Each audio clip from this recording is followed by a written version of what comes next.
Vamos a orar juntos.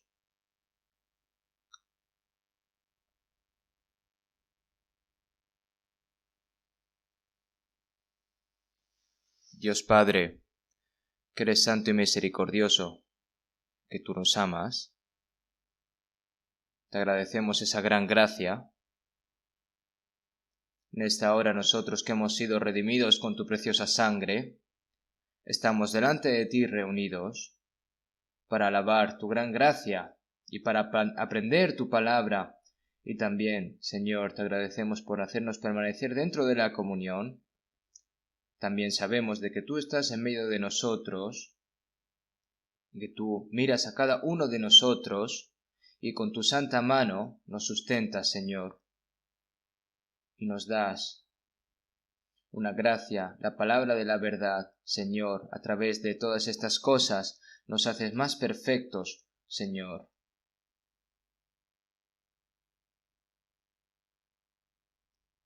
Debido a la pandemia del coronavirus, nosotros que no podemos reunirnos libremente,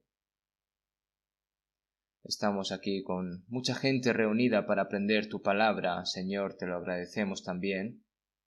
Los hermanos y hermanas que no han podido participar en la palabra de hoy, todos los hermanos y hermanas que están en todas las iglesias de este mundo, Señor, te pedimos de que estés con cada uno de ellos y que les ayudes. Y tú que nos das la palabra, la gracia, Señor, te pedimos de que nos llenes y nos renueves cada vez más.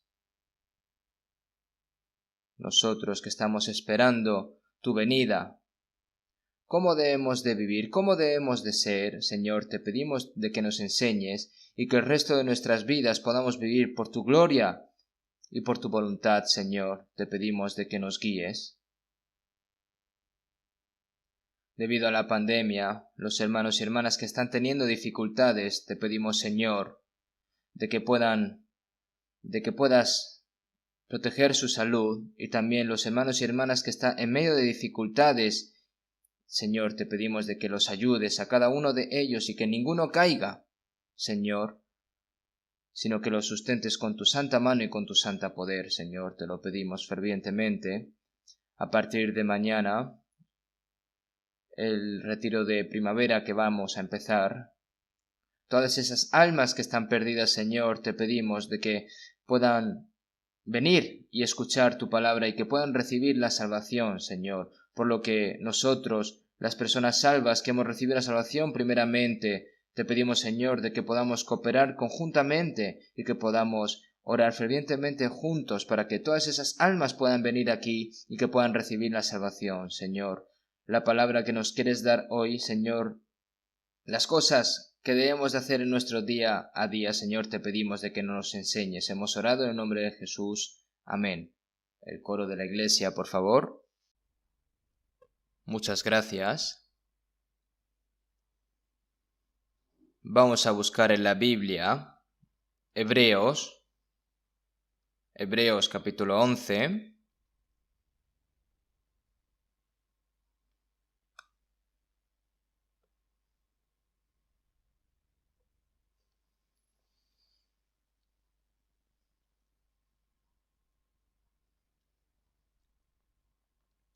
Hebreos capítulo 11, versículo 4-5, voy a leer yo.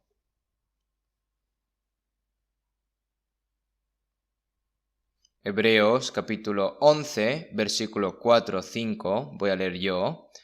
Por la fe Abel ofreció a Dios más excelente sacrificio que Caín, por lo cual alcanzó testimonio de que era justo, dando Dios testimonio de sus ofrendas, y muerto aún habla por ella.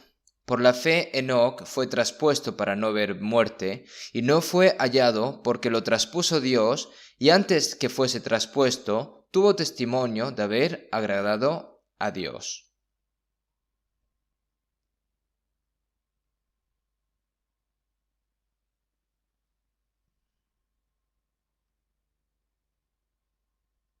Hasta aquí.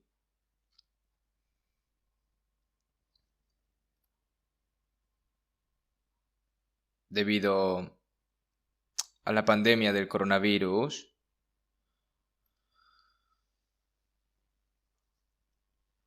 muchas personas, ¿no?, están teniendo una serie de dificultades, mucha gente está sufriendo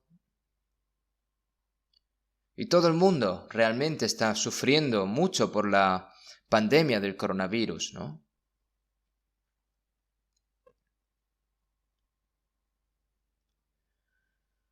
¿Por qué está sucediendo esto? He pensado en ello. Supongo que ustedes habrán pensado en esto. Sabemos que Dios está con nosotros y que Dios gobierna este mundo, y todo lo que sucede en este mundo tiene un plan y un control de Dios detrás, ¿no? Y eso nosotros lo sabemos. Pero, ¿por qué ocurren cosas tan difíciles y tan desafortunadas? Si lo piensas un momento, parece que Dios nos está enseñando a los cristianos dos cosas. Una es, como dijo Jesús acerca de las señales del fin del mundo, en San Mateo 24 y en Lucas 21, habrá pestes y hambres y terremotos en diferentes lugares, y todo esto será principio de dolores. Dijo esto mientras hablaba de las señales del fin del mundo en el momento de la segunda venida del Señor. Habló de todas las señales que habían, habló de 3 señales naturales entre todas las señales del fin de los tiempos, ¿no? Habrá pestes y hambres y terremotos, ¿no? Como nosotros bien sabemos, ha habido muchas hambrunas en todo el mundo.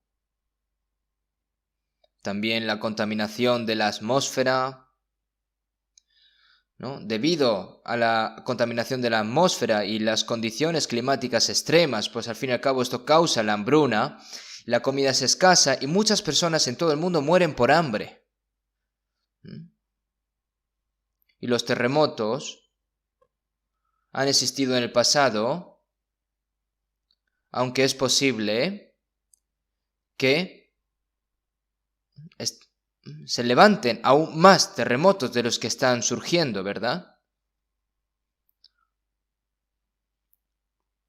Incluso ahora, si ocurre un terremoto, se vuelve crónico, ¿no?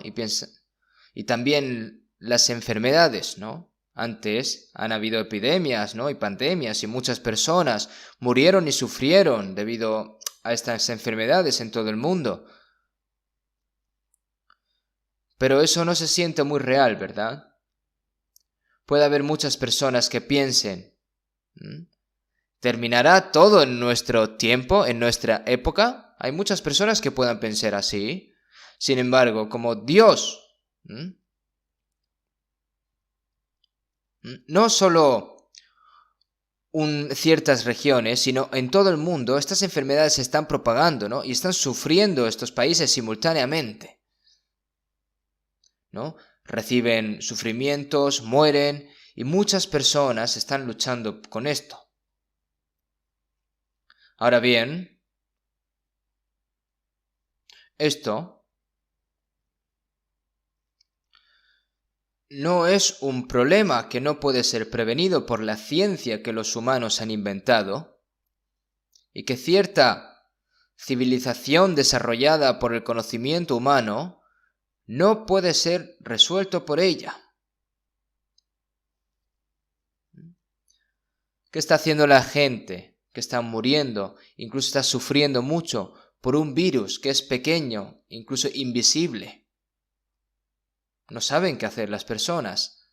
Las cosas que pueden hacer las personas son muy poco. Es algo que nosotros podemos saber. Ciertamente, puede que hayan mayores dificultades en el futuro. Hambrunas, terremotos, enfermedades, no solo con estas cosas, sino con desastres naturales mayores en el futuro. Y solamente con esto. Y oiréis de guerras y rumores de guerras. En Apocalipsis dice que se estalla una guerra, ¿no? En el final de los días, en el cual 1/3 de la tierra morirá en un instante. Es una guerra, ¿no?, en la que se va a aniquilar a la humanidad en la última guerra de Armagedón. Y todo eso es posible en nuestros tiempos. Por eso, creo que Dios nos dio esta calamidad para cultivar a nuestros cristianos y deshacernos de ese pensamiento de decir, ¿en serio será esta época, en nuestra época, en los últimos tiempos? Para quitarnos ese pensamiento, ¿no? Entonces, para vivir de manera segura y feliz en esta tierra durante mucho tiempo, es algo que las personas deben de rendirse ahora. Un día como 1000 años, ¿no? Lo que Dios todavía espera es un periodo de espera para que nadie perezca, sino que se arrepientan todos. No es el tiempo que los humanos nos han dado para vivir mejor, ¿no?, en sus pecados y ahora viven a su manera. Nosotros eso lo conocemos bien. Significa que los cristianos también debemos de alejarnos del pecado, ¿no? Hay casos en los que se ha recibido la salvación, pero hay un caso en el que va y viene entre Dios y el mundo. Es por eso que nos damos cuenta de que el día del Señor que va a venir está cada vez más cerca. Y no sabemos cuándo va a venir el Señor, pero cuando venga el Señor, si vemos en San Mateo 24:40, ¿no? Entonces estarán 2 en el campo, el uno será tomado y el otro será dejado. 2 personas estaban durmiendo, ¿no? Y una es tomada y otra es dejada. Una es tomada y una es dejada, ya sea de mañana, de tarde o de noche, ¿no?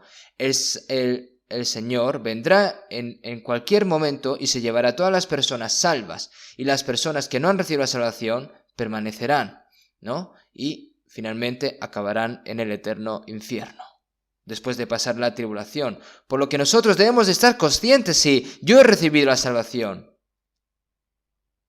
o estoy viviendo vagamente una vida religiosa, ¿no?, habitual, por decir así. Lo que creemos no es un pasatiempo, una vida religiosa ni nada, ¿no? No es una broma, como dice el mundo. El Hijo unigénito de Dios, que incluso murió en la cruz para salvarnos, y el Espíritu Santo nos hizo darnos cuenta de eso. Y Él está esperando pacientemente durante mucho tiempo, pero las personas que fueron salvas, ¿no?, pero no sienten el plan de Dios y el corazón ferviente de Dios, y se mezclan con las personas del mundo.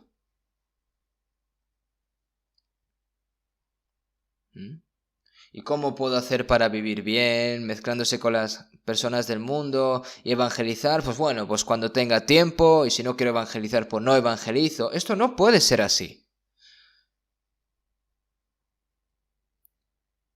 ¿Sabes cuántas personas incluso murieron mientras el Señor murió por nosotros y nos salvó mientras este evangelio se ha predicado hasta ahora? Nosotros, ¿no? Nosotros no tenemos responsabilidad sobre esto. Y otra es la lección que Dios nos da durante este sufrimiento. Dios liberó a los israelitas, ¿no?, cuando estaban bajo la esclavitud de Egipto,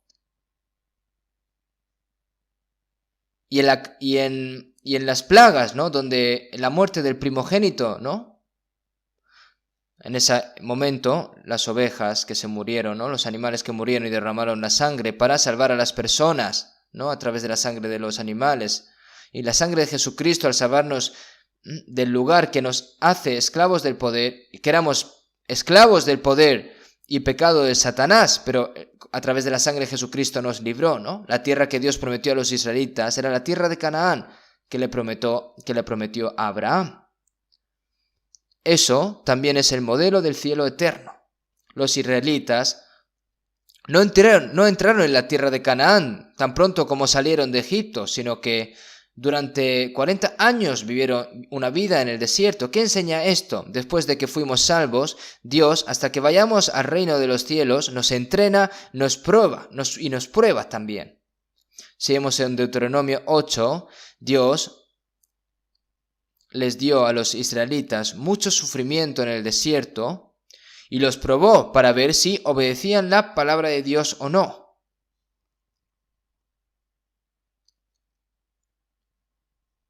Les daba hambre, les daba sed, les daba de comer maná, a través del golpeo de las rocas salía agua, los guardaba y los guiaba con una columna de nube durante el día y una columna de fuego por la noche. Pero a pesar de que los israelitas tuvieron pocas dificultades, se quejaban de Dios, ¿no? Y dijeron, ¿no? Ojalá muriéramos en la tierra de Egipto o en este desierto, ojalá muriéramos, ¿no? Se querían regresar a Egipto, se resentían a Dios y trataron de apedrear a Moisés, diciendo, vámonos a Egipto. ¿Hay alguien que haya ido a la tierra de Canaán durante mucho tiempo, luego a Egipto y luego incluso una persona regresar a Egipto? No hay. ¿Por qué? Debido a que hay un mar rojo entre Egipto y los israelitas. No se puede cruzar. Si definitivamente has nacido de nuevo, no puedes regresar al mundo. Todo el que vuelve a Egipto murió. ¿Qué enseña esto? Esto es una disciplina. Todas las personas que quisieron regresar a Egipto, ¿no? Si hubiera sido obediente y fiel, ¿no? Habría entrado rápido, sin tener que deambular durante 40 años, incluso aquellos que han sido salvos. Pero ¿por qué son tan tercos? Odian obedecer y sus corazones son arrebatados por el mundo visible, dejando al lado de Dios, ¿no? Y va a Dios y luego va al mundo, para adelante, para atrás. ¿Hasta cuándo va a estar así? Dios les dio a los israelitas tanto sufrimiento en el desierto para entrenarlos. Y Dios no los entrenó hasta que se dieron cuenta. Dios los entrenó, hasta que se dieron cuenta de que no podían vivir separados de la palabra de Dios. Para ver si obedecían la palabra de Dios o no. Esto es una lección directa para nosotros. Que no tenga nada que ver con nosotros, esto no es así. Cuando culpan a Dios, cuando culpaban a Dios, Dios enviaba incluso serpientes, no venenosas, ¿no? Y Amalek, cuando tenía la oportunidad, luchaba contra los israelitas, ¿no? Y estas son todas cosas que están en nuestras vidas, ¿no? Por haber recibido la salvación vas a vivir cómodamente y vas a encontrarte con el Señor. Esto no puede pensarse así. Dios está con nosotros, pero nos da sufrimiento. Pero también nos da la fuerza para superar el sufrimiento y nos protege durante esos sufrimientos. En medio de estas dificultades, si no cedemos, tenemos que depender más del Señor, tenemos que orar más, tenemos que obedecer y tenemos que esforzarnos por vivir de acuerdo con la voluntad de Dios, por lo que Dios nos protegerá. Entonces, incluso en medio de estas dificultades, debemos darnos cuenta de muchas cosas. Hoy a través de esta palabra, Adán, el primer hombre de la humanidad, pecó y fue expulsado del jardín del Edén. Y entre los hijos de Adán, Abel tomó un cordero y lo ofreció como sacrificio a Dios para que fuese justificado por la fe, ¿no? Por la fe fue justificado Abel. Abel fue el primero de los que eran pecadores en Adán para ser justificados por la fe. Abel.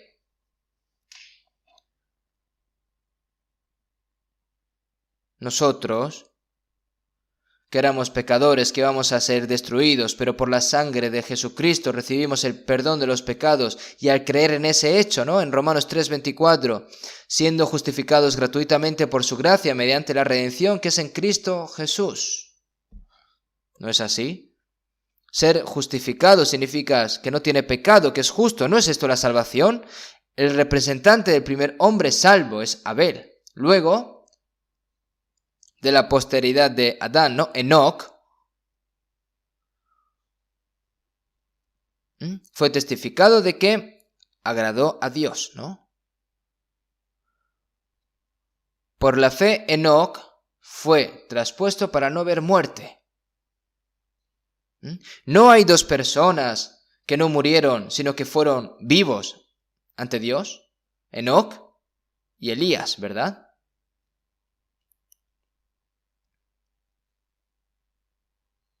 Ahora, el que es justificado por la fe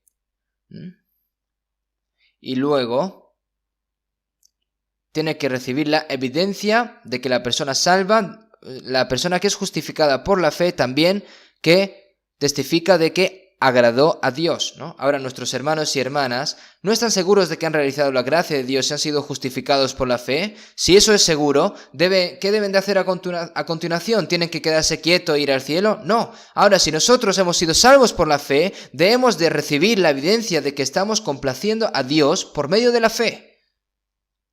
Ya sea que vayamos ante el Señor en la muerte o seamos llevados al Señor en vida como Enoc, todo lo que tenemos que hacer antes de ir ante el Señor es recibir evidencia de que hacemos cosas agradables a Dios. Antes de ser salvos, nos convertimos en enemigos de Dios por nuestras conductas perversas, ¿no? Estábamos lejos de Dios por el pecado, éramos hijos de la ira. Sin embargo, el Señor, que es lleno de misericordia, y a través de los méritos de Cristo, hemos sido salvos, ¿no? Por lo que el resto de nuestras vidas deberíamos de vivir para agradar a Dios. Así que hoy, debido a que Enoc es la persona representativa que recibió la evidencia de que él fue una persona que agradó a Dios, a través de la vida de Enoc, una vida que agradó a Dios, voy a hablar sobre esto, ¿no? ¿Qué es una vida que agrada a Dios? ¿Por qué deberíamos de agradar a Dios? Hay muchas razones por las que debemos de agradar a Dios. Primero, el Señor que nos salvó, Él se hizo feliz, ¿no? Cuando Jesús fue bautizado en el río Jordán y subió del agua, las puertas del cielo se abrieron y se oyó una voz del cielo, ¿no? Y una voz de los cielos que decía, este es mi Hijo amado, en quien tengo complacencia. Hubo una voz en los cielos, ¿no? De hecho, Jesús fue originalmente el Hijo amado de Dios y una persona que agradaba a Dios. ¿Y realmente necesita una palabra así aquí de nuevo? Esto se debe a que Jesús es el Señor de nuestra salvación y al mismo tiempo, toda su vida es un ejemplo para nosotros, los cristianos salvos. Cuando Jesús fue bautizado en el río Jordán y salió del agua y se abrió la puerta del cielo, ¿no? Por la muerte, ¿no?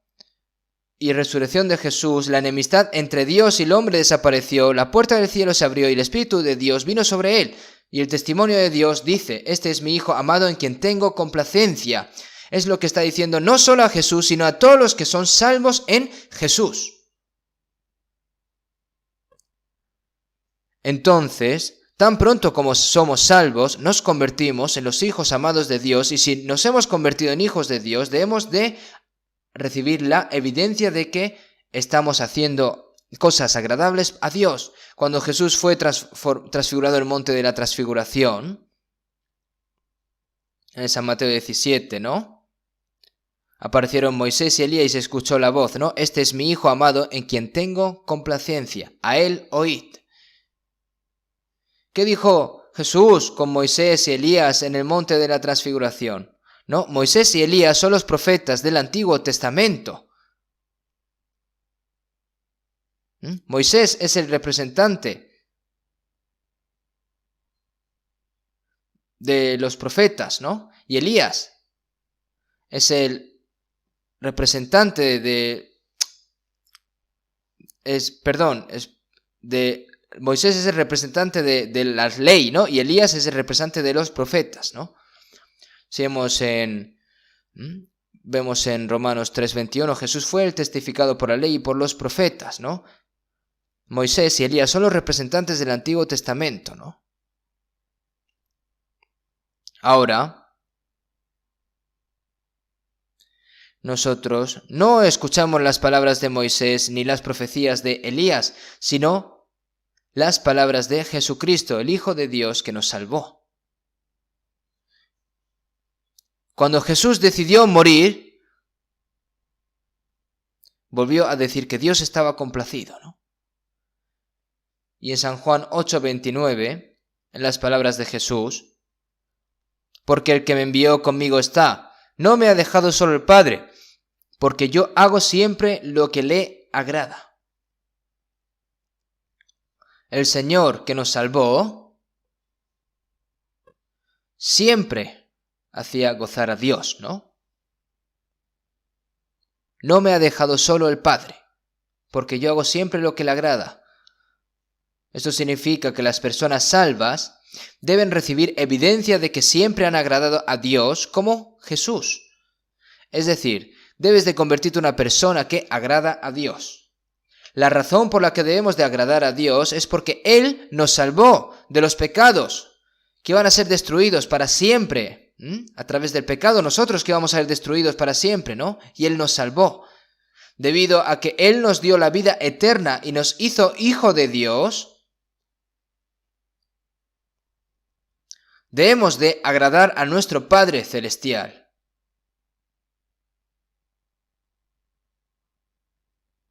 Es deber del ser humano complacer a los padres que les han dado luz y los están criando, ¿no? Sin embargo, la gracia y el amor, que es más de 1000 y 10.000 veces, es la gracia de Dios. No se puede ni siquiera ni inspeccionar eso. Entonces, es natural para nosotros amar a Dios y agradar a Dios. Es natural, tiene que ser algo natural. Entonces, en Romanos 8:32, el que no escatimó ni a su propio Hijo, sino que lo entregó por todos nosotros. El que entregó a su Hijo unigénito hasta morir en la cruz. ¿Cómo podemos devolver toda esa gracia?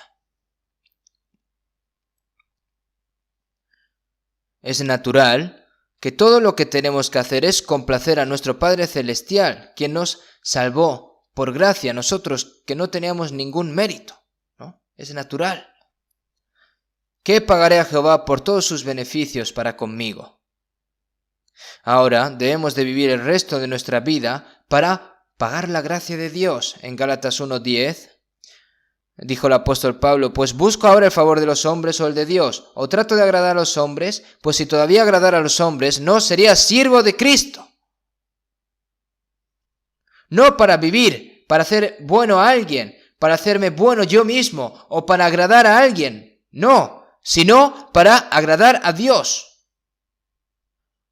Un cuerpo que va a morir en cualquier momento, ¿no? No vive para su propio cuerpo. ¿Verdad? Si vemos en 1 Tesalonicenses 2:4, así hablamos no como para agradar a los hombres, sino a Dios, que prueba nuestros corazones. Todo el resto de nuestra vida no es para agradar a los hombres. Debemos de agradar a Dios, que salvó nuestras almas y que está con nosotros y que guarda nuestros corazones. Y nuevamente, la razón por la que debemos de agradar a Dios es porque Dios siempre está con nosotros, ayudándonos y guiándonos mientras vivimos en este mundo.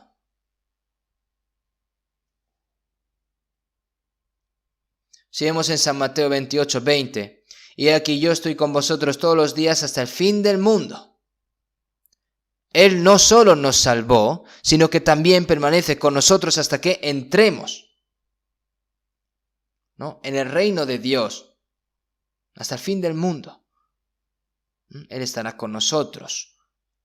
El apóstol Pablo, ¿no? Y me preservará para su reino celestial. Y David dijo en el Salmo, Él nos llevará a la muerte.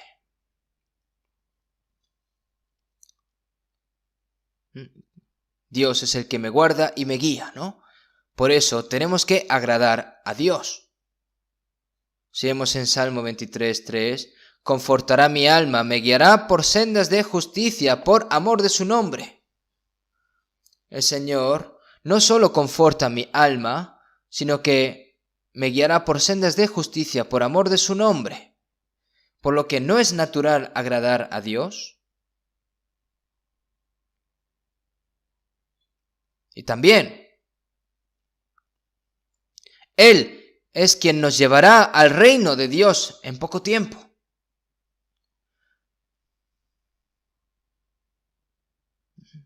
Porque tenemos esa esperanza que vamos a disfrutar de la gloria eterna con Dios y que viviremos con Dios para siempre en el reino de Dios, por lo que debemos de agradar a Dios. Seguimos en Hebreos 12:28, así que recibiendo nosotros un reino inconmovible, ¿no? Esta tierra, ¿no? Va a ser, algún día va a temblar y va a ser destruida, ¿no? Conmover, ¿no? Aún una vez y conmoveré no solamente la tierra, sino también el cielo, ¿no? Conmover significa que va a ser todo aplastado, ¿no? Sin embargo, se nos promete el reino de Dios que nunca temblaremos nosotros, ¿no? Así que recibiendo nosotros un reino inconmovible, ¿no? Y mediante ella sirvamos a Dios agradándole con temor y reverencia, debido a que Él nos prometió ese reino eterno. A través de Él tenemos que servirle, ¿no? Y ser piadoso, agradándole con temor y reverencia, ¿no? Tenemos que temer si vamos a pecar, por ejemplo. Temo que mi corazón dejara a Dios por un tiempo, ¿no? Hay que temer y hay que servir a Dios con alegría. Y por la razón por la que tenemos que agradar a Dios es cuando el Señor, que va a volver pronto, cuando vayamos ante Él, seremos juzgados de acuerdo con lo que hemos hecho, es decir, con nuestras obras, ¿no? Vamos a buscar un momento San Mateo 16. San Mateo, capítulo 16. San Mateo, capítulo 16.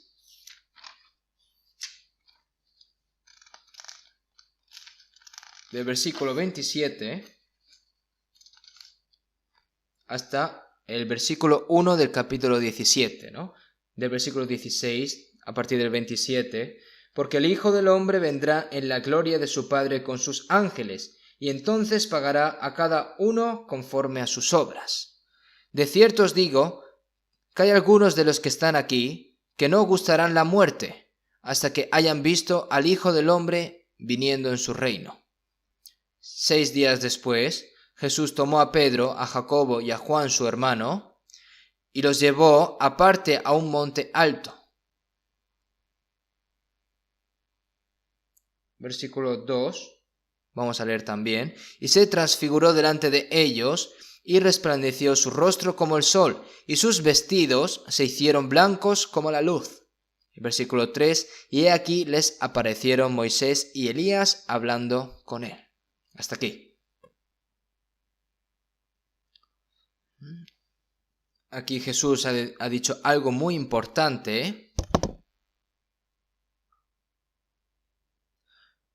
porque el Hijo del Hombre vendrá en la gloria de su Padre con sus ángeles. Se refiere a la segunda venida de Cristo, ¿no?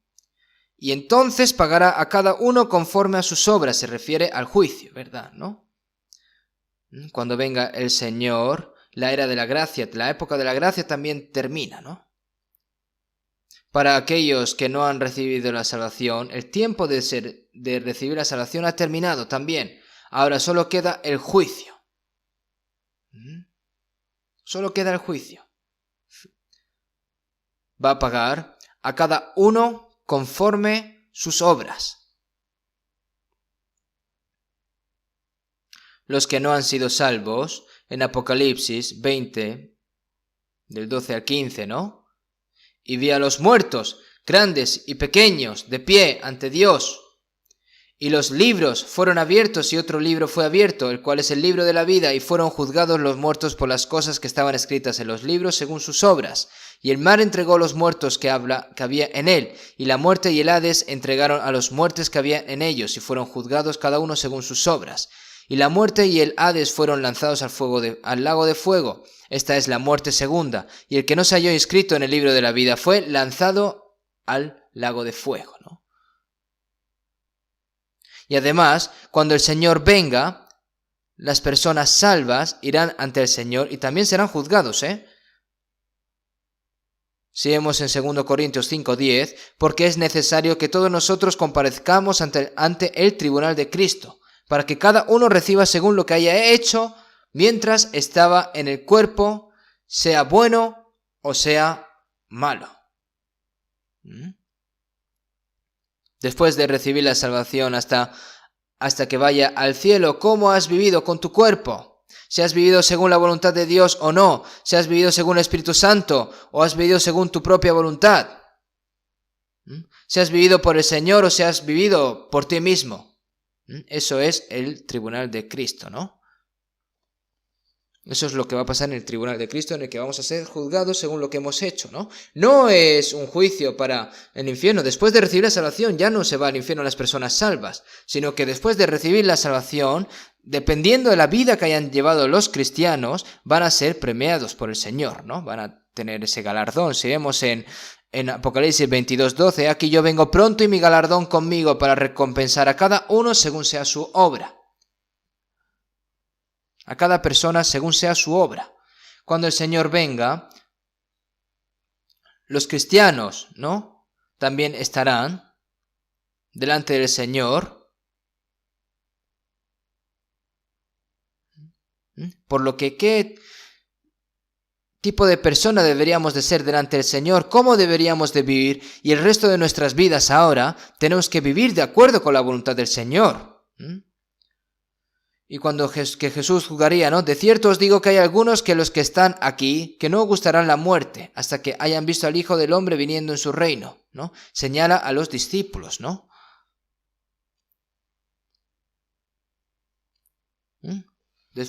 6 días después, Jesús tomó a Pedro, a Jacobo y a Juan su hermano, y los llevó aparte a un monte alto, y se transfiguró delante de ellos, ¿no?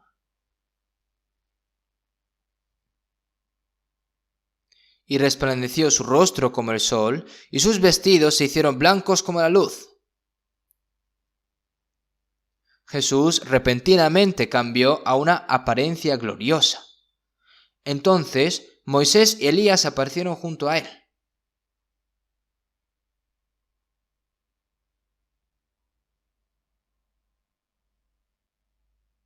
Pedro, Juan y Jacobo lo vieron esa escena, ¿no?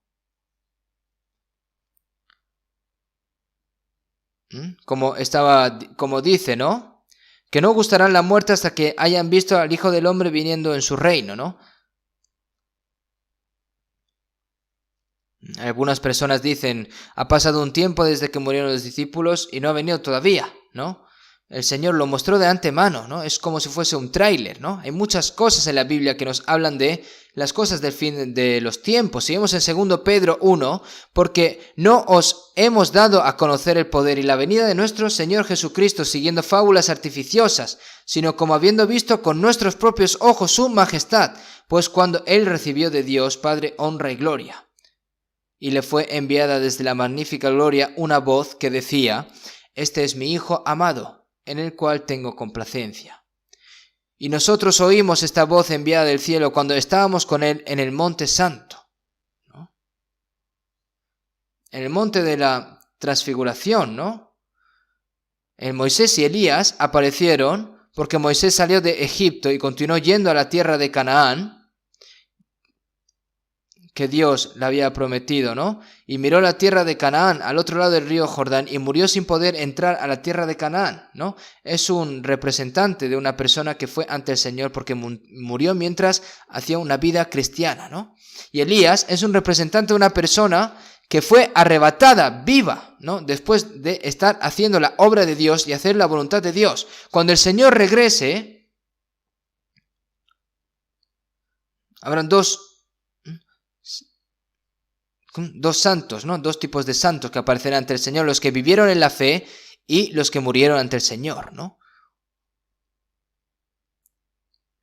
Una persona que murió y resucitó cuando venga el Señor, ¿no? Además, una persona que no morirá como Enoc y vivirá como Elías y se encontrará con el Señor. Hay dos tipos de personas, ¿no? Seguimos en 1 Tesalonicenses 4:16, porque el Señor mismo con voz de mando, con voz de arcángel y con trompeta de Dios descenderá del cielo y los muertos en Cristo resucitarán primero, ¿no? Los muertos en Cristo resucitarán primero y luego nosotros los que vivimos, los que hayamos quedado, seremos arrebatados juntamente con ellos en las nubes para recibir al Señor en el aire y así estaremos siempre con el Señor. Cuando el Señor regrese, nos mostró de antemano dos tipos de personas, ¿no? Que se presentarían ante el Señor. Las personas que murió mientras hacía su vida cristiana y las personas que van directamente al Señor vivos, ¿no? El Señor nos lo ha mostrado de antemano. Entonces, no solo parados frente al Señor, sino incluso los cristianos salvos,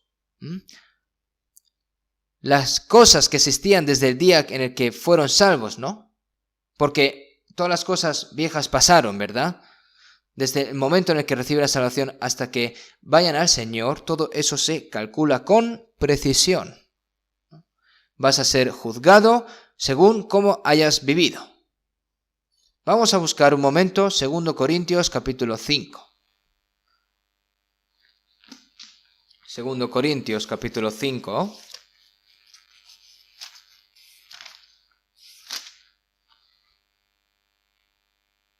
Segundo Corintios capítulo 5, versículo 9 y 10. Vamos a leer. Versículo 9 y 10. Vamos a leer juntos. Por tanto, procuramos también, ausentes o presentes, serle agradables, porque es necesario que todos nosotros comparezcamos ante el tribunal de Cristo, para que cada uno reciba según lo que haya hecho mientras estaba en el cuerpo, sea bueno o sea malo. El apóstol Pablo dijo, ¿no? O ausentes o presentes. No solo el apóstol Pablo, sino todas las personas salvas, mientras vivan en esta tierra o mueran, ¿no? Y vayan ante el Señor, ya sea que vivan o mueran, ¿no? Dice, por tanto, procuramos también, o ausentes o presentes, serle agradables. Vivan o mueran, ¿no? Por tanto, procuramos también, ausentes o presentes, serle agradables. ¿Por qué? Porque el Señor no solo nos salvó,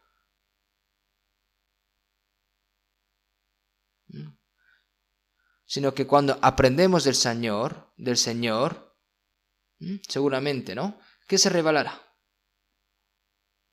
¿Qué se revelará, no? Porque es necesario que todos nosotros comparezcamos ante el tribunal de Cristo, ¿no?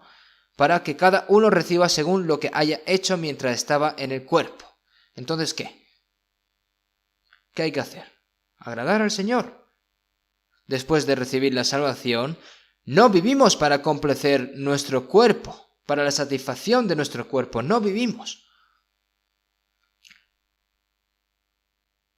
No deberíamos tratar de ser los que agradan al Señor, ya que estemos cómodos o sufriendo, viviendo o muriéndonos.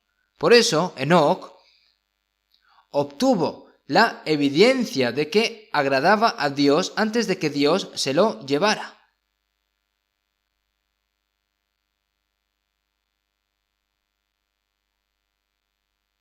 Esto no es como imagen de una persona que se encontraría con el Señor después de ser arrebatada, cuando el Señor regrese.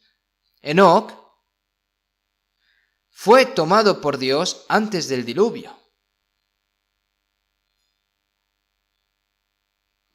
Esta es la imagen de los cristianos, ¿no? Que van a vivir y van a ser arrebatados cuando Jesús regrese. Nosotros estamos seguros de que viviremos una época en la que estamos viviendo como Enoc y nos encontraremos con el Señor, ¿no? Y hay muchas personas que se muestran sarcásticas al respecto, ¿no? Que así también vosotros, cuando veáis todas estas cosas, conoced que está cerca, a las puertas. ¿A quién va dirigido? Se dirige a nosotros, ¿no? Las señales que vendrán antes de la segunda venida del Señor ya se han cumplido todas, y todos los eventos que tendrán lugar en esta tierra están ya al borde de la última tribulación. ¿Esto es algo que es incorrecto o está mal? Sin embargo, si el Señor no viene pronto, nosotros podemos ir incluso a Él rápidamente, ¿verdad? Vamos a buscar Judas, justo antes de Apocalipsis, ¿vale? Vamos a buscar Judas. Judas, capítulo 1, versículo 14 y 15. Judas capítulo 1, versículo 14 y 15. De estos también profetizó Enoc séptimo desde Adán, diciendo: He aquí vino el Señor con sus santas decenas de millares, para hacer juicio contra todos y dejar convictos a todos los impíos de todas sus obras impías que han hecho impíamente y de todas las cosas duras que los pecadores impíos han hablado contra él.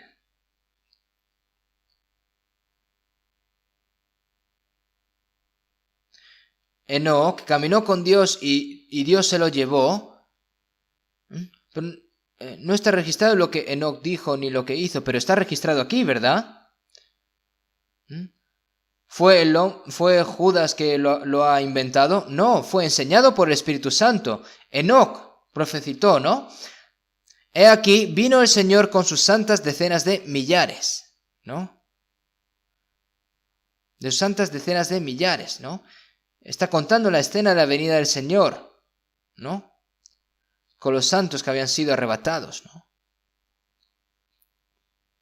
Para hacer juicio contra todos y dejar convictos a todos los impíos de todas sus obras impías que han hecho impíamente y de todas las cosas duras de los pecadores impíos han hablado contra él, ¿no? Al fin y al cabo es condenar, ¿no? La condenación es juicio, ¿no? Y la persona que no ha recibido la salvación recibirá el juicio de los pecadores impíos, y la persona salva, ¿no? Y la persona salva que diga que no tiene ningún problema porque ya ha recibido la salvación y que no va a vivir dignamente como cristiano. Una persona que dice que es una persona salva, una persona que dice que es hijo de Dios, puede vivir de manera así como le da la gana y luego ir delante del Señor. Está escrito así en la Biblia. Si has recibido la salvación por la fe, tienes que agradar a Dios con la fe. Y si eres salvo de acuerdo a la Biblia, debes de vivir acuerdo a la Biblia. De esa manera se puede ir ante el Señor de acuerdo a la Biblia, ¿no? Con la Biblia. Si vemos en 1 Tesalonicenses 1:10, cuando el Señor viene, que nos llevará a ese país para salvarnos de la última ira venidera, porque los cristianos no entran en la tribulación final, ¿verdad? Al igual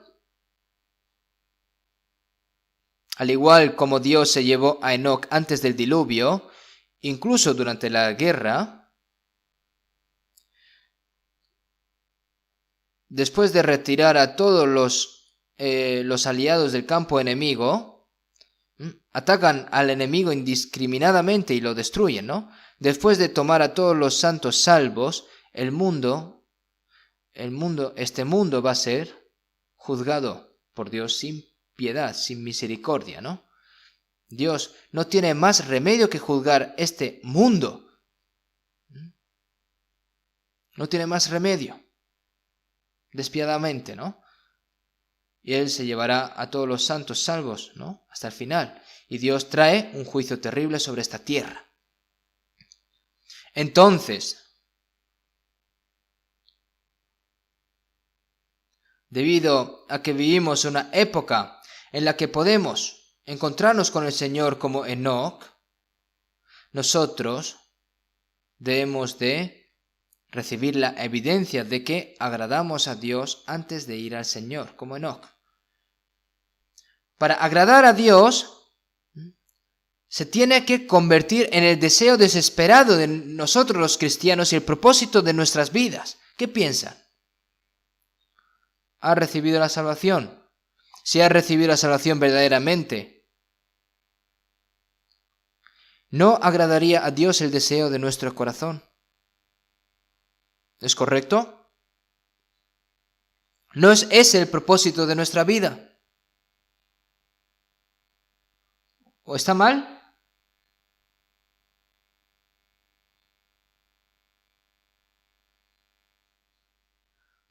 ¿La vida cristiana es una ficción o están tomándolo al pelo? ¿Hasta cuánto va a durar?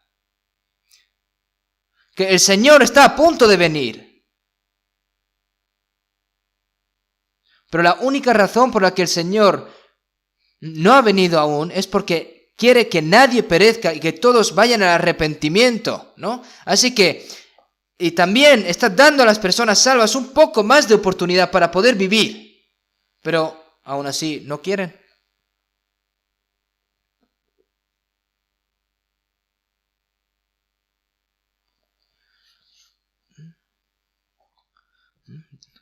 Debería de ser nuestra esperanza y propósito ferviente, ¿no?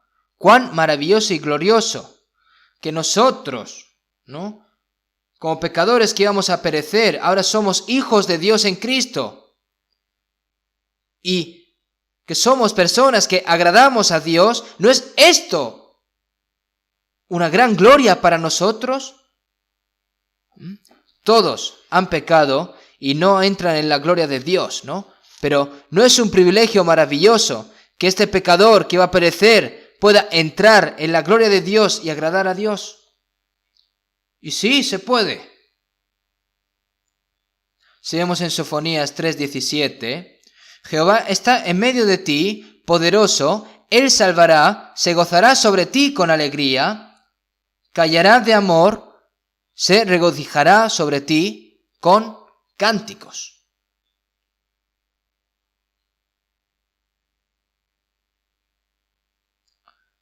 No solo Dios nos salvó,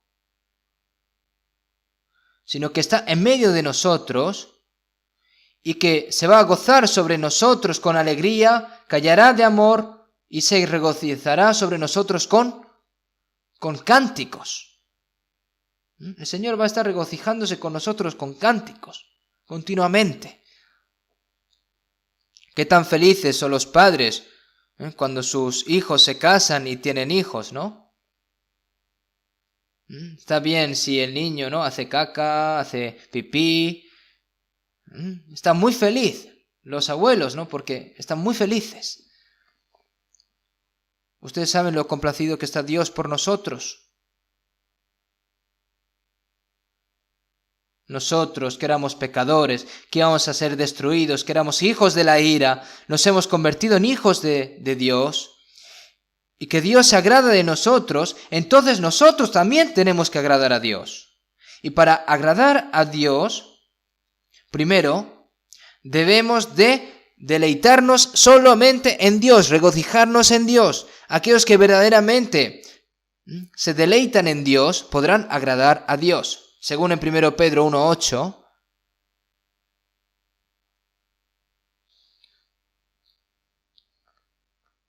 ¿a quién amáis sin haberle visto? ¿En quién creyendo?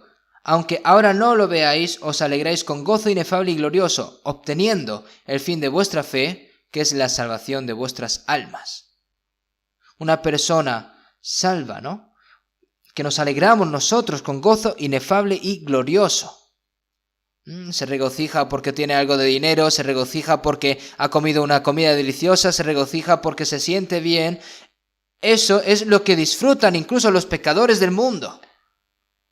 Nosotros no nos tenemos que regocijar con esos gozos, sino con un gozo inefable y glorioso, ¿no? Obteniendo el fin de vuestra fe, que es la salvación de vuestras almas. Porque el Señor salvó nuestras almas porque nos ama, ¿no? Tenemos que alegrarnos con gozo inefable y glorioso. Además, en Habacuc 3:17, versículos 17 y 18, ¿no? El profeta Habacuc dijo, ¿no? Aunque la higuera no florezca ni en las vides haya frutos, aunque falte el producto del olivo y los labrados no den mantenimiento y las ovejas sean quitadas de la majada y no haya vacas en los corrales, que no hay nada, ¿no? Con todo. No hay vacas, no hay nada. Pero con todo yo me alegraré en Jehová y me gozaré en Dios de mi salvación.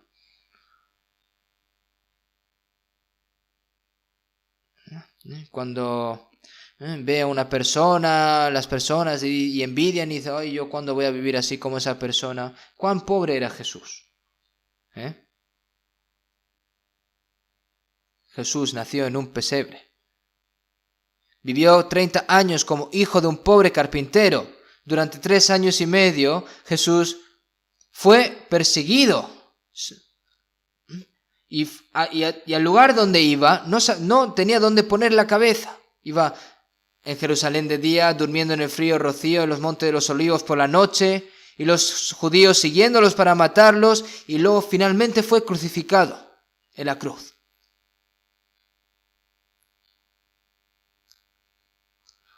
Porque conocéis la gracia de nuestro Señor Jesucristo, que por amor a vosotros se hizo pobre, siendo rico, para que vosotros con su pobreza fueseis enriquecidos. ¿Cuán rico es realmente Jesús? Él es el creador de todas las cosas del universo. Pero era el más pobre de todos los seres humanos. ¿Quién de nosotros, ahora que estamos aquí, ha nacido en un pesebre o una posada? ¿Han vivido tan mal? ¿No tienen lugar donde recostar su cabeza? Jesús vino a este mundo y era muy pobre. ¿Por qué? Para salvarnos y darnos la riqueza de Dios. ¿Y cómo estuvo el apóstol Pablo? Era un hombre que ha dominado los mejores estudios académicos, ¿no? Si hablamos de en estos días, ¿no? Era una persona famosa, pero después de recibir la salvación, ¿no? Él dice, nos difaman y rogamos, hemos venido a ser hasta ahora como la escoria del mundo, el desecho de todos, ¿no? Aproximadamente 40 personas están desnudas, hambrientas, no pueden dormir, no pueden comer, tienen frío, están temblando y se les dijo que no comerían ni beberían a menos que no mataran a Pablo. Y finalmente Pablo murió decapitado, ¿no?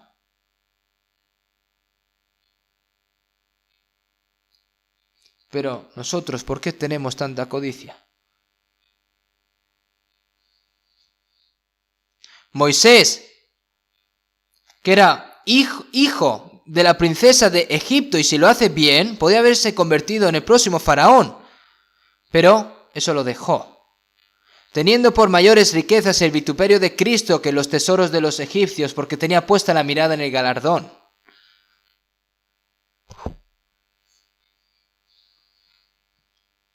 Moisés miró hacia el futuro, ¿no? Hacia el vituperio de Cristo, ¿no? Porque tenía puesta la mirada en el galardón, porque él sabía que el galardón que el Señor le iba a dar iba a ser mayor que todos los tesoros que había en Egipto, ¿no? Todos nosotros lo sabemos, ¿verdad? ¿Pero qué hace si lo saben? ¿No? Hay que ponerlo en práctica, ¿no?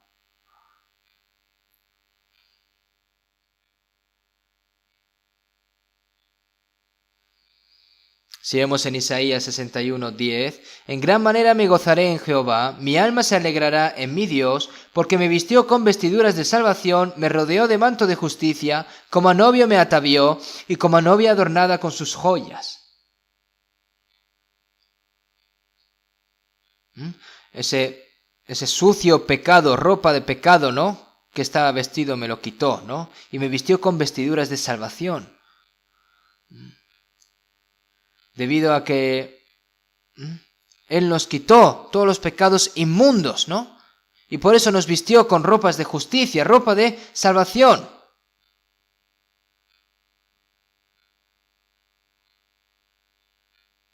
Por lo que ahora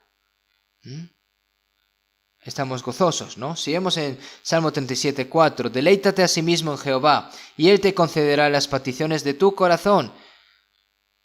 Dios dice que regocijarse es encontrar tu gozo en aquellos que agradan a Dios, ¿no? No trates de conseguirlo porque la gente del mundo se complazca, sino tienes que deleítate a sí mismo en Jehová, y Él te concederá las peticiones de tu corazón. Si a Dios le gusta, a mí me tiene que gustar. Si a Dios no le gusta, a mí no me tiene que gustar. Si Dios está triste, yo también estoy triste. No debe de ser así. David, cuando se arrepintió después de pecar, ¿no? Si vemos en Salmo 51, 12, 13. Vuélveme el gozo de tu salvación, y el espíritu noble me sustente.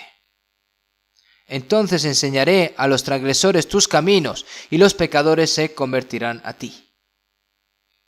Cuando una persona salva desobedece y peca, la salvación no desaparece, sino que el gozo de la salvación se apaga.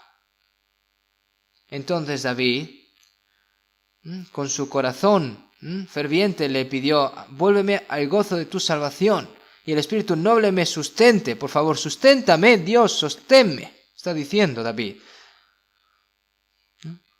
Y entonces enseñaré a los transgresores tus caminos, y los pecadores se convertirán a ti, ¿no? Cuando el gozo de la salvación se apaga, el deseo de vivir de acuerdo a la voluntad del Señor también se apaga. Nehemías dijo, ¿no? Porque el gozo de Jehová es vuestra fuerza.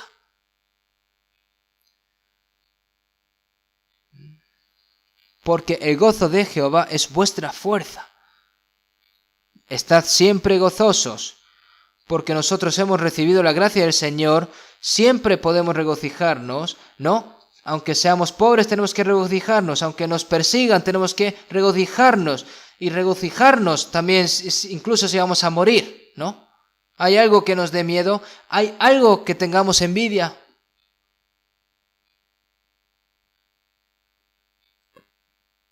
Si vemos en Efesios 5:10, comprobando lo que es agradable al Señor. Es decir, que busque, dice, que compruebe. Ahora, para agradar al Señor, ¿no? Debemos de averiguar qué es lo que agrada al Señor. Está escrito en la Biblia, todo. Si vemos en Romanos 12:1. Así que, hermanos, os ruego por las misericordias de Dios que presentéis vuestros cuerpos en sacrificio vivo, santo, agradable a Dios, que es vuestro culto racional. No tengo nada más para darle al Señor mi cuerpo. No importa si es un cuerpo malo o bueno. Toma mi cuerpo, ¿no? Que es para que sea sacrificio vivo, santo, agradable a Dios, que es vuestro culto racional, ¿no? No os conforméis a este siglo, sino transformaos por medio de la renovación de vuestro entendimiento, para que comprobéis cuál sea la voluntad de Dios agradable y perfecta. Nosotros no tenemos que parecernos a esta generación perversa y obscena, ¿no? El Espíritu Santo cambia nuestro corazón, ¿no? Sino transformaos por medio de la renovación de vuestro entendimiento, ¿no? Por eso, para que comprobéis cuál sea la voluntad de Dios agradable y perfecta, ¿verdad? El Señor nos santifica, nos renueva a través de la palabra. A través de la palabra, el Espíritu Santo nos ayuda a comprender cuál es la buena voluntad de Dios, la voluntad de gozo, la voluntad de perfección, y nos hace entender y nos ayuda a vivir de acuerdo con la palabra. Lo que a Dios le agrada, a mí me agrada. Lo que Dios odia, yo también lo odio. Lo que Dios considera bueno, yo también lo considero bueno. Y lo que Dios ve como malo, yo también lo tengo que ver como malo. No importa cuánto yo quiera hacer, no debería de hacerlo a menos que Dios esté complacido con ello, ¿verdad?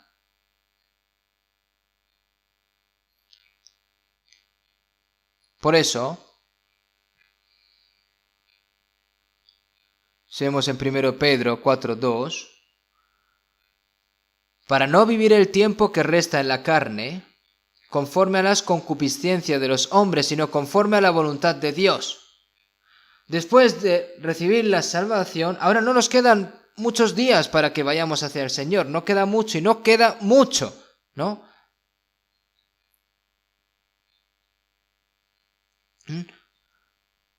Para que el resto de nuestras vidas no vivamos por los deseos de la carne, como las personas de este mundo, sino por la voluntad de Dios, sea vivamos o muramos, tenemos que vivir por la voluntad de Dios. Baste ya el tiempo pasado para haber hecho lo que agrada a los gentiles, ¿no? Eso ya está terminado, ¿eh? Si vemos en Filipenses 2:13, porque Dios es el que en vosotros produce así el querer como el hacer por su buena voluntad. El Espíritu Santo que camina entre nosotros nos dice la voluntad de Dios agradable. Y también nos da el deseo de hacer la voluntad de Dios y nos da el poder para hacer la voluntad de Dios. La voluntad de Dios que nos complace, ¿no? Eso tiene que convertirse en nuestro deseo. El deseo de toda mi vida es hacer la obra del Señor, como dice el cántico.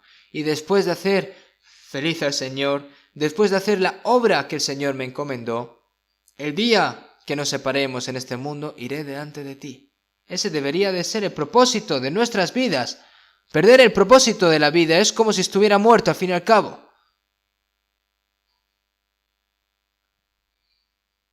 Si nos fijamos en Romanos 8:8, hay quienes todavía están en la carne, aunque son salvos, ¿no? Dice, los que viven según la carne no pueden agradar a Dios.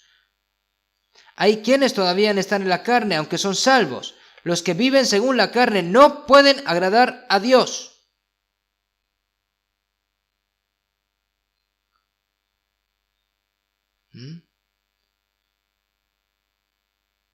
¿Cómo puede un cuerpo muerto complacer a Dios? ¿Podrá esa persona agradar a Dios? ¿No? Tienes que encontrar tu gozo donde Dios se complace primero.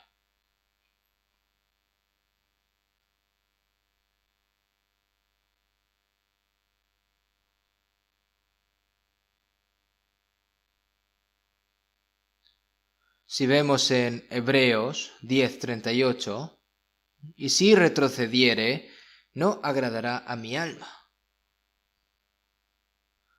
No somos nosotros los que retrocedemos, ¿no? No solo hemos recibido la salvación, sino somos personas que tenemos la fe, ¿no? Hasta que entremos al cielo, tenemos que seguir hacia adelante. Hay que seguir hacia adelante, acercándose más y más hacia el Señor. No puede irse para atrás, no puede retroceder. Paso a paso, debemos de avanzar solo por la voluntad y la gloria de Dios. Esa es la vida cristiana. Cuando dolorosamente te diga, ¿no? Bueno, pero yo puedo vivir así, con este cuerpo carnal. No pongas excusas. ¿Quién no tiene carne? ¿Qué es el placer de Dios, no? Por, situaciones y tal, pero ¿qué situación? No hay que poner excusas en esto.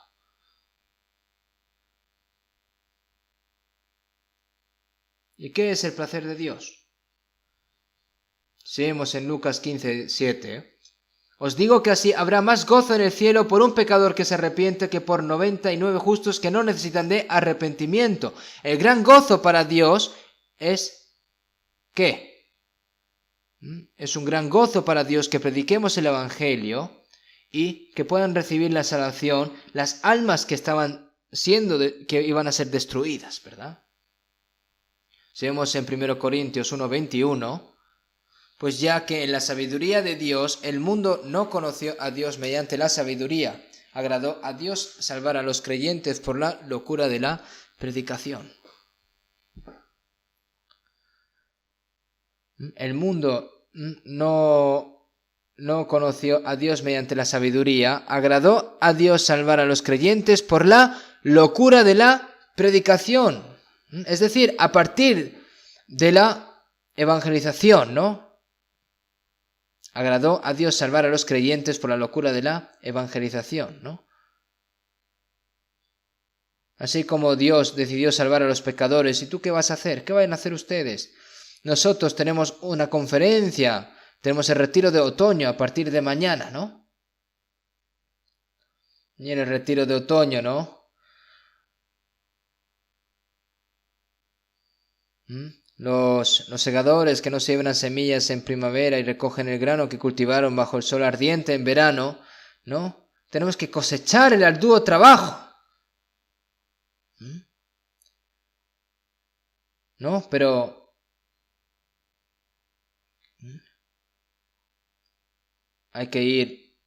tiene que ir la hoz del Evangelio y cosechar, ¿no? Este Evangelio es poder de Dios para salvación a todo aquel que cree, pero no quieren hacer esto. Está la boca cerrada, a pesar de este retiro de otoño que viene, no evangeliza a nadie, como dice la palabra, yo os he enviado a segar lo que vosotros no labrasteis, ¿no? Nosotros hay muchas cosas que tenemos que hacer, incluso han orado. Según en Filipenses 4:18, después de escuchar las palabras del apóstol Pablo y recibir la salvación, los santos de Filipo evangelizaban donde quiera que Pablo fuera. Mientras Pablo estaba encarcelado en Roma, él predicó, ¿no?, con libertad condicional durante 2 años, ¿no? Sin embargo, a través de las cartas de Pablo, ¿no?, a través de Epafrodito, ¿no?, que está escrito en Filipenses 4:18. Pero todo lo he recibido y tengo abundancia, estoy lleno, habiendo recibido de Epafrodito lo que enviasteis. Una persona que está en la cárcel, ¿qué va a tener de abundancia, no? El apóstol Pablo, ¿no?, sabía que se enfrentaría a la pobreza y en medio de la prisión, ¿no?, en medio de la prisión él decía que él estaba abundante. Pero todo lo he recibido y tengo abundancia, estoy lleno, habiendo recibido de Epafrodito lo que enviasteis. Olor fragante, sacrificio acepto, agradable a Dios. Él dice que es agradable a Dios.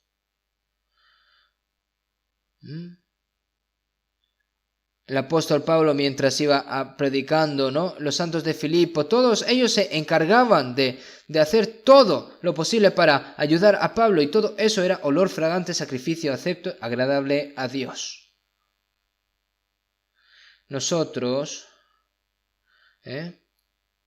no podemos ir a un país lejano así con el Evangelio, pero ¿saben lo complacido que Dios está por orar y por donar, ¿no?, y por hacer diezmo para la obra de predicar el Evangelio y participar juntos? ¿Saben lo complacido que está Dios si hacen eso? Está escrito, ¿no? El que reciba a un profeta por cuanto es profeta, recompensa de profeta recibirá. ¿Por qué? Porque ha participado en esa obra. Hermanos, nosotros a 77 países estamos enviando misioneros y estamos evangelizando ahora.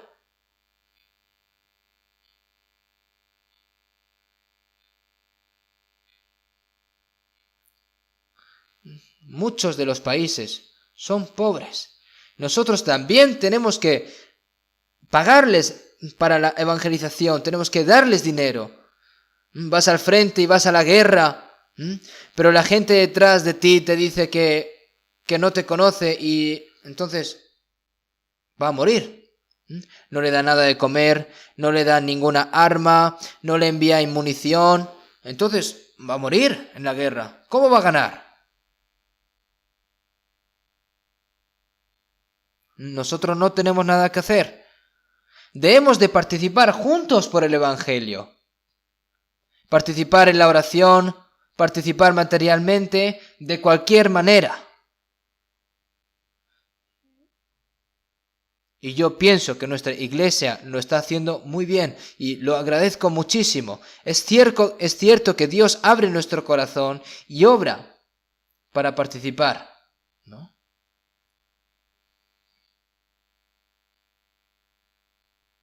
David dijo en 1 de Crónicas 29:17: Yo sé, Dios mío, que tú escudriñas los corazones y que la rectitud te agrada Por eso yo, con rectitud de mi corazón, voluntariamente te he ofrecido todo esto, y ahora he visto con alegría que tu pueblo reunido aquí ahora ha dado para ti espontáneamente. Está complacido con la ofrenda hecha con un corazón honesto, esas ofrendas. Sé lo valiosas que son las ofrendas de los hermanos y hermanas de la iglesia.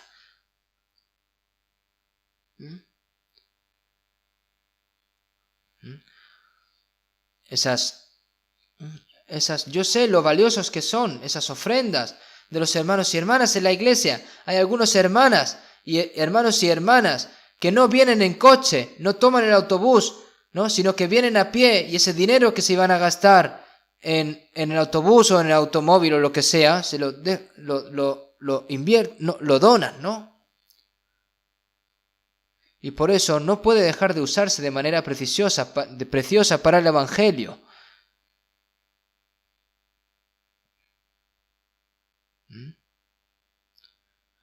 Por eso tenemos que usar todas las ofrendas de los hermanos y hermanas de la manera más valiosa, de la manera más preciosa. Hay sangre de Jesús allí, en esas ofrendas de los hermanos y hermanas. Y de acuerdo con Hebreos 13:16, y de hacer bien y de la ayuda mutua no os olvidéis, porque de tales sacrificios se agrada a Dios.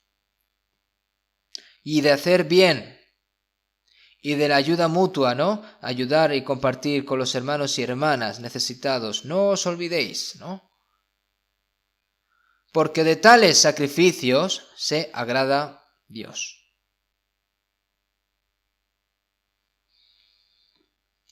Entonces, en Romanos 12:13, compartiendo para las necesidades de los santos, practicando la hospitalidad, ¿no?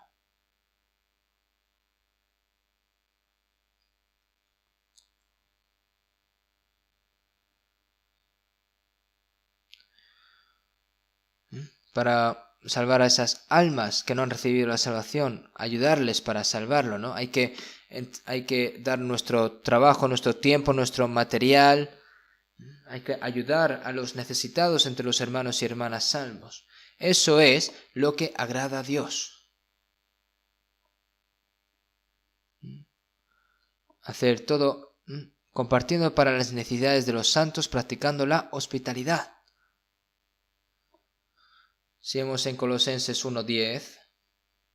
Para que andéis como es digno del Señor, agradándole en todo.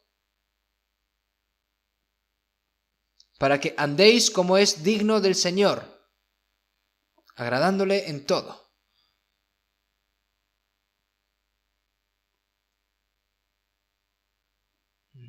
Para que andéis como es digno del Señor, agradándole en todo.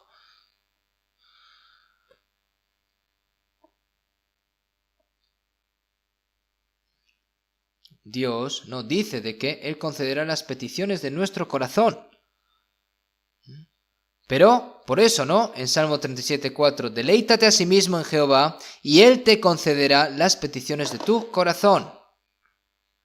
Es decir, significa que agrades a Dios, y entonces Él concederá las peticiones de tu corazón. Dios concede los deseos de quienes están complacidos con Él. Si vemos en Eclesiastés 2:26, porque al hombre que le agrada, Dios le da sabiduría, ciencia y gozo. Hay muchas cosas que Dios quiere dar a los que están complacidos con Él. Quiere darles sabiduría, ciencia y gozo. Nosotros, cuando agradamos a Dios, Dios nos agrada a nosotros.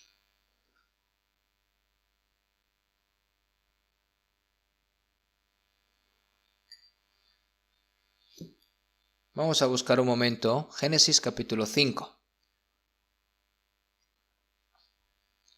Génesis capítulo 5. Génesis capítulo 5, del 21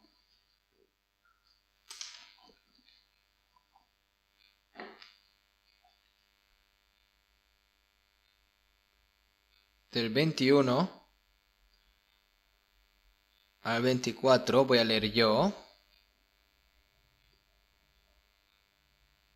Vivió Enoc 65 años y engendró a Matusalén, y caminó Enoc con Dios después que engendró a Matusalén 300 años y engendró hijos e hijas, y fueron todos los días de Enoc 365 años.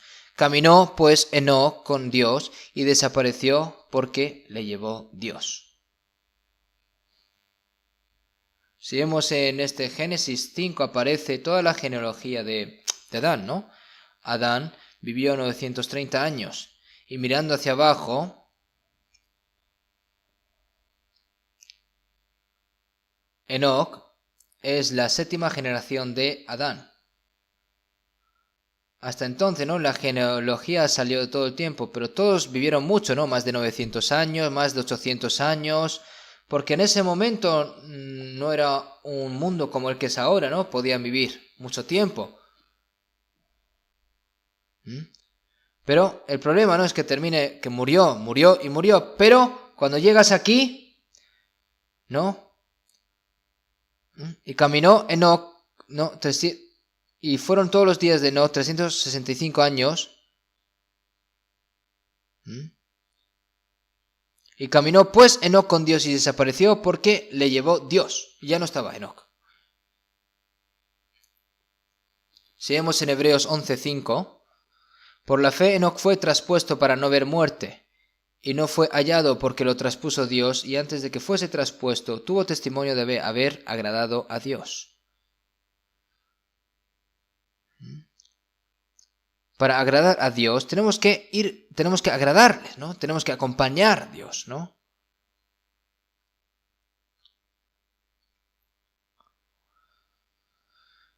¿Qué pensaremos aquí? Como alguien pensaba, ¿no? Que caminaba Enoc solo con Dios mientras vivía solo y sufría asceta, abandonado en el mundo y viviendo aislado. No. Significa que se casó, que tuvo hijos, que mientras vivía su vida normal, caminó con Dios. ¿Qué significa y caminó Enoc con Dios? 300 años. Hoy en día se puede decir, mientras está teniendo su vida, no piensen en algo especial. Nosotros los cristianos, en este mundo, mientras vivimos una vida normal, nos podemos encontrar con el Señor. Dejar el mundo de espaldas y vivir lejos del mundo, en una montaña perdida, eso no es una vida de caminar con Dios, ¿no? El Señor, ¿no? Dice, y desapareció porque estás leyendo y murió, y de repente ves, y desapareció porque le llevó Dios, ¿no?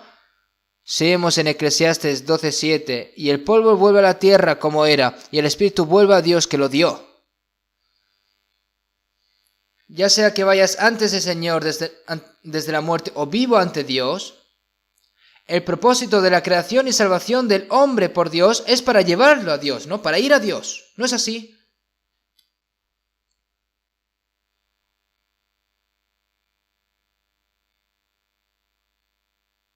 Dios nos salvó y nos llevará al reino de Dios.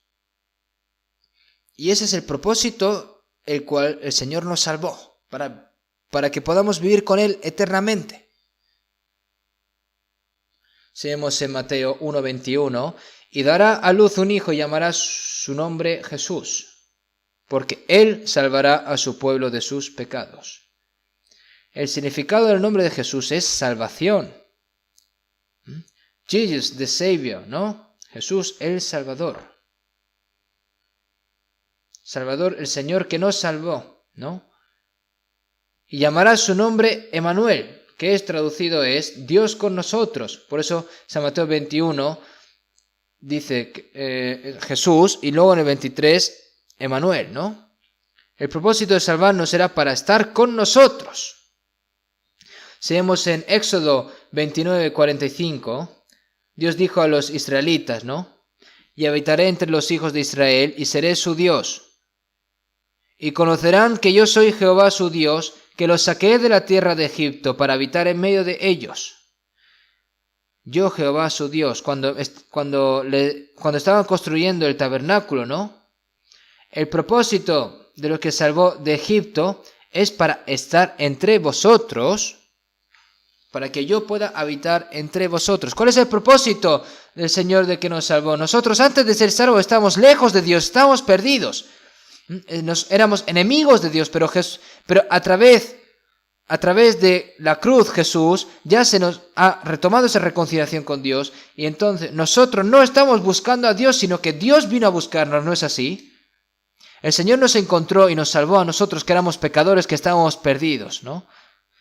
Entonces, ¿qué tenemos que hacer? En aquel día vosotros conoceréis que yo estoy en mi Padre y vosotros en mí y yo en vosotros. Tan pronto que reciban la salvación, el Señor ahora está dentro de mí. Seguimos en 1 Corintios 6:19.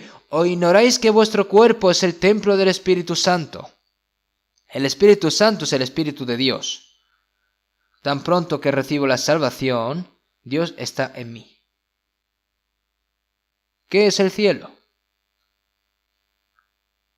Y si vemos en Apocalipsis 21, 3, 4, y oí una gran voz del cielo que decía: He aquí el tabernáculo de Dios con los hombres, y Él morará con ellos, y ellos serán su pueblo, y Dios mismo estará con ellos como su Dios, ¿no? Enjuagará Dios toda la lágrima de los ojos de ellos, y ya no habrá muerte, ni habrá más llanto, ni clamor, ni dolor, porque las primeras cosas pasaron, ¿no? Las personas que van a vivir eternamente con Dios en el cielo tienen que vivir aquí también, tienen que caminar con Dios y agradar, ¿no? Eso es una vida en fe, tienen que caminar con Dios, ¿no? Entonces, cuando dices que caminas con Dios, dices: pero ¿cómo puede alguien especial o alguien como nosotros caminar con Dios? Caminar con Dios es una vida de fe, y para caminar con Dios debes creer que Dios está en ti. Si vemos en Gálatas 2:20, con Cristo estoy juntamente crucificado, y ya no vivo yo, mas vive Cristo en mí. ¿Dónde está el Señor? Dentro de mí.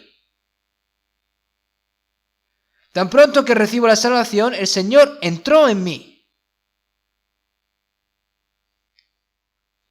Si vemos en Efesios 3:17, para que habite Cristo por la fe en vuestros corazones. Es decir, para que habite Cristo por la fe en vuestros corazones. ¿Dónde está Cristo? ¿Está ahí lejos? ¿Dónde está el Señor? ¿Está lejos? No, está dentro de mí. Y yo no puedo dejar al Señor.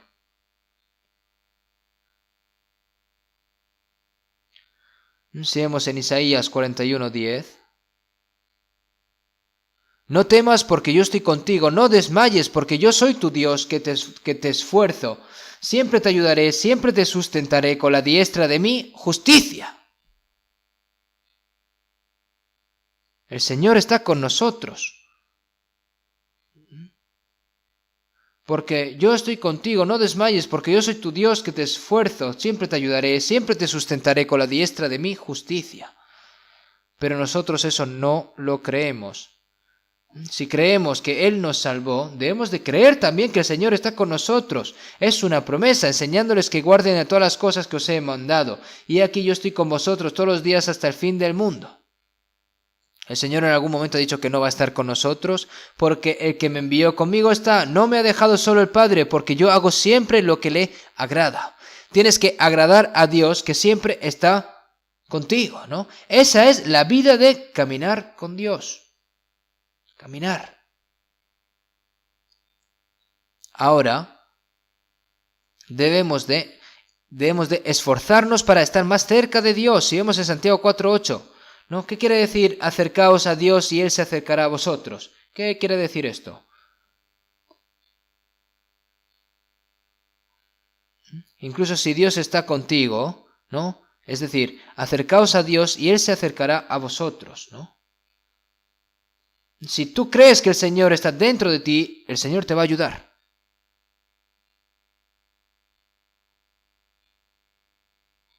Una persona en un parque de Italia se murió de hambre y de congelación, pero en su bolsillo salió un cheque que le daba para comer toda la vida, ¿no? pero no se sabe por qué se murió de hambre, ¿no? Si no sabe que el Señor está dentro de esa persona y vive por preocupaciones lamentables y con cosas mundanas, esto no puede ser así, no puedes. Incluso si usas bolsas de cebada,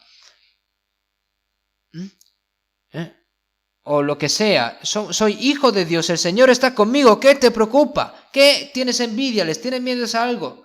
¿Tienes algo de miedo? De manera que podemos decir confiadamente, el Señor es mi ayudador, no temeré lo que me pueda hacer el hombre. Eso es la fe. Si vemos en Salmos 73, 28, pero en cuanto a mí, el acercarme a Dios es el bien. Si te acercas a Dios, ¿no? Si te acercas a Dios, acercaos a Dios, ¿no? Acercaos a Dios, pero en cuanto a mí, el acercarme a Dios es el bien. Si te acercas a Dios, toda tu familia recibe la salvación. Si te acercas a Dios, tu familia recibe la salvación. Si te acercas a Dios, tus vecinos reciben la salvación. Esa es la mejor bendición. Cuando te acercas a Dios, Dios satisfará todas tus necesidades. Si vemos en Salmo 145, 18, cercano está Jehová a todos los que le invocan, a todos los que le invocan de veras. A todos los que le invocan de veras. Dios dice que está cerca de todos los que le invocan. Si tratas de caminar con Dios, tienes que estar dentro de la multitud con Dios. ¿Y esa es qué es? La iglesia, ¿no? Si vemos en San Juan 15, 4, permaneced en mí y yo en vosotros, como el pámpano no puede llevar fruto por sí mismo si no permanece en la vid, así tampoco vosotros si no permanecéis en mí. El Señor es la vid y nosotros somos los pámpanos. ¿Y qué quiere decir que estemos sujetos a Él? Que estemos dentro de la multitud, dentro de la comunión. Dejar a la multitud significa dejar al Señor, y estar en la multitud significa estar unido al Señor. ¿Lo saben? Si vemos en Génesis 13, 14, Dios estaba con Abraham. Pero Lot, el sobrino de Abraham, fue a la ciudad de Sodoma. Desde entonces, en ese momento, no estaba Dios. Porque dejar a Abraham significa dejar a Dios, ¿no? Cuando fue quemado con fuego y azufre Sodoma y Gomorra, ¿no? Apenas sobrevivió, ¿no? Si vemos en 1 Corintios 3:15, ¿no? Si la obra de alguno se quemare, él sufrirá pérdidas y él mismo será salvo, aunque así como por fuego, ¿no? Es una salvación vergonzosa, ¿no? Es como si tú estás en una casa y de repente se incendia y por toda la suerte, ¿no?, del mundo sales en calzoncillos, ¿no? Y está todo quemando, pero en calzoncillos te salvas, ¿no? Es una salvación por medio de fuego. Seguimos en 1 Juan 4:12. Nadie ha visto jamás a Dios. Si nos amamos unos a otros, Dios permanece en nosotros y su amor se ha perfeccionado en nosotros. ¿Dónde está Dios? Dentro de las personas que se aman unos a otros. Nosotros, cuando nos amamos unos a otros, Dios habita entre nosotros. Y ese amor cada vez se hace más perfecto entre nosotros, se va perfeccionando. Entonces tienes que estar dentro de la comunión, dentro de la multitud. Para caminar con Dios debemos de ser santos como Dios. Si vemos en 1 Pedro 1:15, sino como aquel que os llamó es santo, sed también vosotros santos en toda vuestra manera de vivir. Si tienes pecado, no puedes caminar con Dios, porque Dios es santo.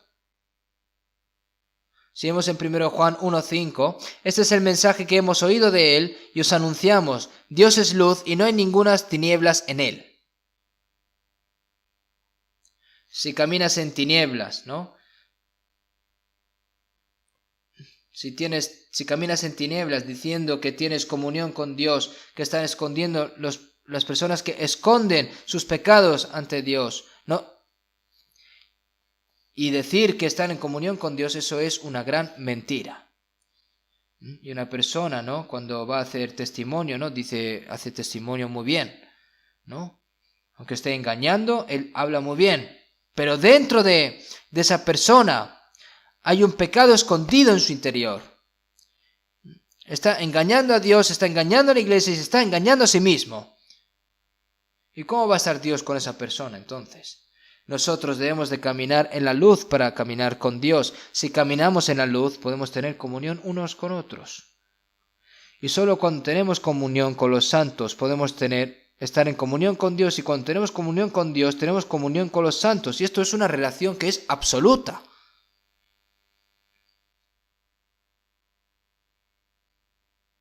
Entonces, la vida de caminar con Dios es también una vida de reconocer a Dios en todo. Si vemos en Proverbios 3:6, reconócelo en todos tus caminos y Él enderezará tus veredas. Reconocerlo en todas las cosas significa que en todas las cosas que haga, Dios tiene que involucrarse, ¿no? Si Dios está aquí, solo tienes que pensar en qué hay que hacer conforme a lo que piense Dios, ¿no? No hay que hacerlo conforme a mis pensamientos, a lo que yo quiero, no, a lo que me convenga tampoco. Si tienes que pensar, si Dios estuviese aquí, ¿qué haría Dios? ¿Qué diría Dios? ¿Qué pensaría Dios? Eso lo tienes que hacer, ¿no? Reconócelo en todos tus caminos y Él enderecerá tus veredas. No seas sabio en tu propia opinión, ¿no? Significa abandonar tu sabiduría y discutir con Dios, ¿no? Para saber dónde está realmente la voluntad de Dios. Debes de vivir con cuidado paso a paso, ¿no? Por eso seguimos en Salmo 16:8. A Jehová he puesto siempre delante de mí, porque está a mi diestra, no seré conmovido. A Jehová he puesto siempre delante de mí, porque está a mi diestra y no seré conmovido. Por eso, nunca olviden de que Dios está con nosotros y que tenemos que vivir una vida caminando con Dios. A partir de mañana va a comenzar el retiro de otoño, que estábamos esperando mucho para este momento, ¿no? Por lo que oremos juntos con un corazón ferviente. Y supongo que habrán preparado a personas para traer al seminario, por lo que les pido con mucho fervor que oren, que participen para agradar a Dios. Y todos aquellos que no han venido desde el primer día que no puedan venir desde el primer día hasta el final, pueden escucharlo en online desde casa. Y los que puedan venir pueden asistir aquí. Todavía hay restricciones, ¿no?, respecto a la distancia de seguridad, pero pueden venir tantas veces como hoy, ¿no?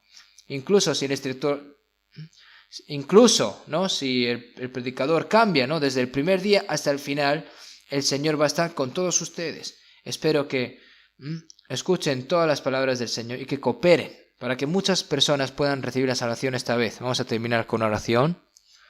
Dios Padre, que eres santo y misericordioso y que tú nos salvaste en estos últimos tiempos, y tú que confortas todas nuestras debilidades, Señor, te agradecemos por cuidarnos y guiarnos.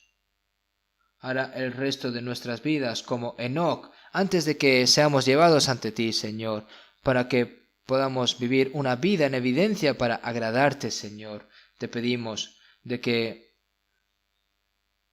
mires nuestros pensamientos y que nosotros, cuando estemos delante de ti, que ya queda poco, no te avergoncemos, Señor. Desde mañana, el retiro de otoño que empieza, Señor, te pedimos de que reciban la salvación muchas almas, y todas esas almas que están perdidas, Señor, que puedan recibir la salvación. Señor, te pedimos de que nos utilices a todos nosotros. Hemos orado en nombre de Jesucristo. Amén.